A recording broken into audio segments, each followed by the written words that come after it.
മുരിങ്ങയില അധികം പേരും കഴിക്കാത്തത് അതിൻ്റെ ഒരു ചവർപ്പ് ടേസ്റ്റ് കൊണ്ടല്ലേ. ഇനി ഇങ്ങനെ ഒന്ന് ട്രൈ ചെയ്ത് നോക്കണേ. വെളിച്ചെണ്ണ ഒഴിച്ച് കടുക് പൊട്ടിച്ച് ചെറിയ ഉള്ളിയും വറ്റൽമുളകും ഒന്ന് മൂപ്പിച്ച് അതിലേക്ക് കറിവേപ്പിലയും മുരിങ്ങയിലയും കൂടെ ഇട്ട് നന്നായിട്ടൊന്ന് മിക്സ് ചെയ്യുക.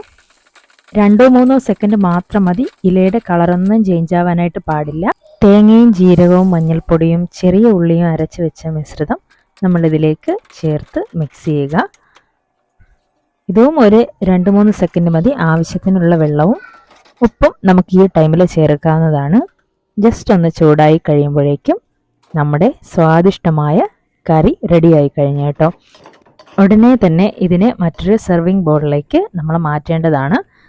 കറി ഉണ്ടാക്കിയ പാത്രത്തിൽ തന്നെ അത് വെക്കാനായിട്ട് പാടില്ല. അപ്പോൾ എല്ലാവരും ഒന്ന് ട്രൈ ചെയ്ത് നോക്കണം കേട്ടോ.